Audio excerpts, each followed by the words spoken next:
Good morning, children. I am back with your third chapter of civics, that is, why do we need parliament?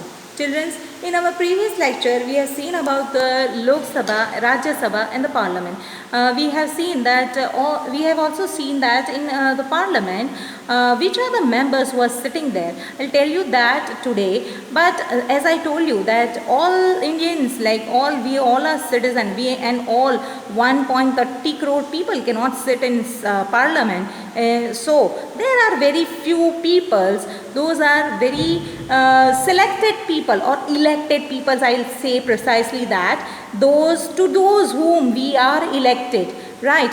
Those people can sit in this parliament. We have seen about the Lok Sabha and Rajya Sabha. Lok Sabha, which is also called as a lower house, and Rajya Sabha, which is also known as a upper house, right?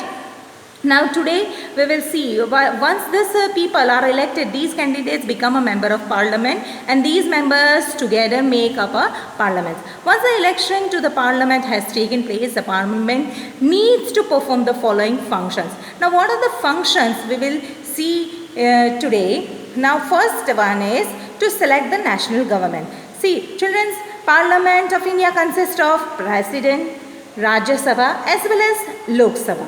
Now after the Lok Sabha election, list is prepared showing how many member of parliaments belong to each political party. Means each and every political party. See, here is one of the list which has been given. These are the result of the 15th Lok Sabha elections, May 2009. And here are the different political parties and the number of member of parliaments. First one is, I'll tell you few. Bahujan Samaj Party, that is BSP, that is 21. Bharatiya Janata Party, that is BJP, 160. Now these are the lists which has been given. You can go through it, and this is how this list has been prepared, and it goes through now, and each political parties, they have prepared a list. Now for a political party to form the government, they must have a majority of the elected member of parliaments. Now these parties, each and every members who are going to sit in the parliament, they are elected members. They are elected member of parliaments. Those are who have won the elections. Those members, those are called as a member of parliament, and those persons are eligible to sit in the parliament. Now children, as I have told you in the previous lecture also, that in all we have 545 members of Lok Sabha. I'll tell you, here it is, total is 545, but 2 members are all Anglo-Indians. As we all know that our India was being ruled by many foreign people, and still there are few foreign peoples who are residing in India. So for those foreign peoples, already 2 reserve seats are being kept. Means 2 Anglo-Indian are nominated members in Lok Sabha, right? Now see, here I have shown you.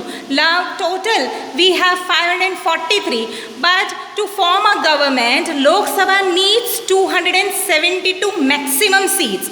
Means that is almost half of the total seats. Right? Majority, they have to be 272 seats. Maximum they must have 272 seats. But in case if any ruling party or any party which is not having a majority seats, means they are not up to mark, means they are not reaching to that level, that is 272, then I have given you one example. For example, if BJP got only 260 seats, so what they will do? They will get other parties will collide, means they will come forward and meet with the BJP, that is other party I have mentioned also over here, and they will form a 272 in all seats. Maybe this figure might be more than that, but the target is only to reach 272. If it is more, 275, then also it is okay, no problem. But that should not be deficit. There should not less than 272 seats. Now coalition, I'll tell you, coalition is what? A government formed by 2 or more political parties working together is called as a coalition form. Now this is called as a coalition form government.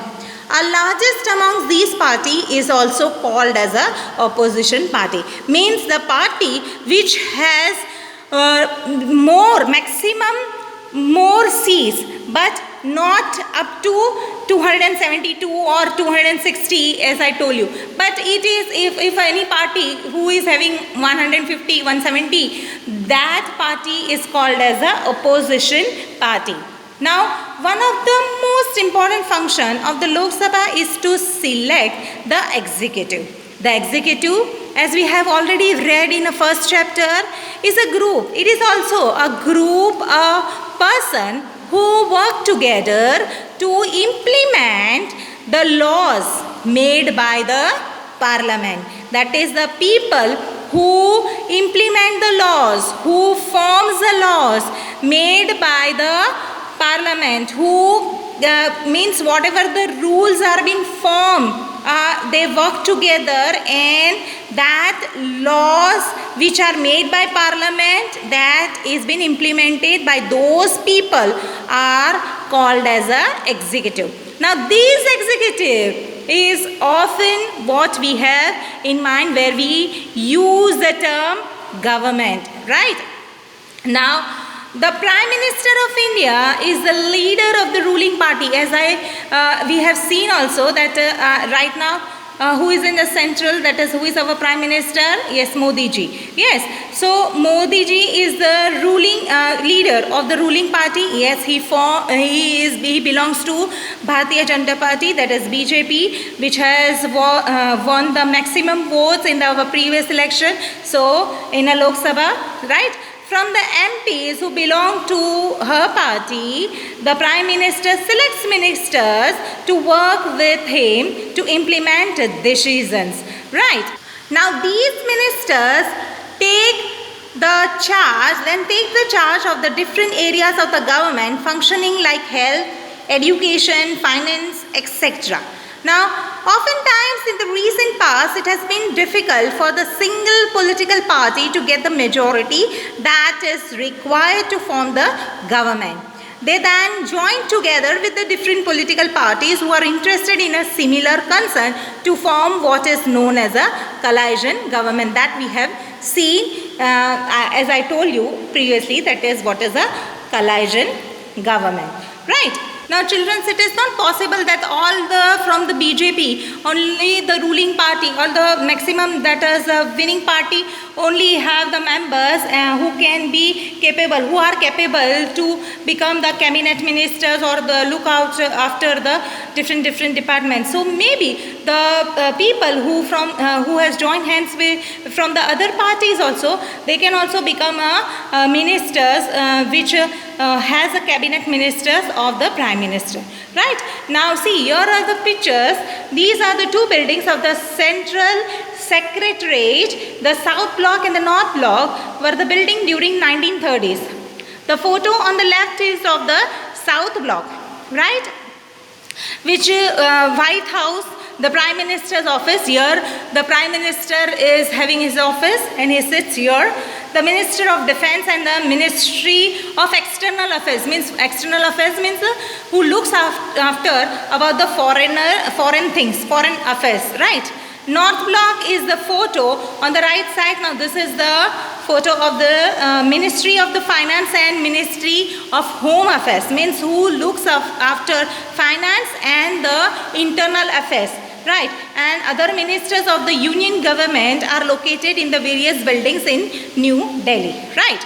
Now about Rajya Sabha we will see. We have seen about the Lok Sabha. Now we will see the Rajya Sabha. Now children, in Rajya Sabha functions primarily as a representative of the states of India in Parliament. Now the Rajya Sabha can also initiate legislations, and a bill is required to pass through Rajya Sabha in order to become a law. See, any bill, any law before becoming a law means any thing which wants to become a law, but that bill has to be passed through Rajya Sabha. Then and then only it can become a law. It therefore has an important role of reviewing and altering. If any alterations are needed, any changes are being needed that can be done, the laws initiated by the Lok Sabha.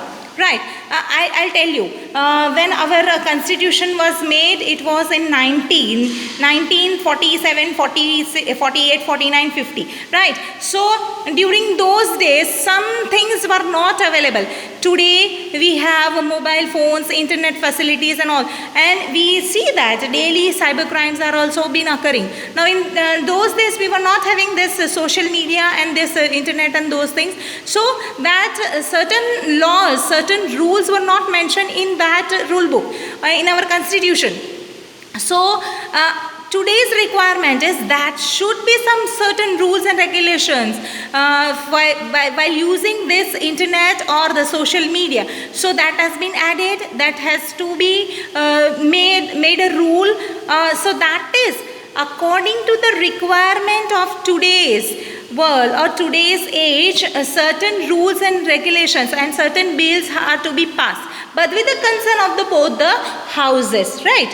Now we will come to the member of Rajya Sabha. In and all, as we have seen in Lok Sabha, there are 545 members in and all, but here in Rajya Sabha we have 245 members. Now out of 245 members, 233 are being elected members. Those are elected members. The members of Rajya Sabhas are elected by the elected members of legislative assemblies of the different states, that is various states. Now there are 233 elected members plus 12 members which are nominated by the president, and these 12 members are very highly qualified members and who are well versed in their field, either in what you can say medical science, either in education, either in air force or whatever, external affairs or ministry, defense or whatever it is. These are the most healthcare or what you can say education, external affairs, these all finance, yes of course finance, these all 12 members are highly qualified and are being nominated by and by only president, right. So we have seen in this session about the Lok Sabha as well as Rajya Sabha, right.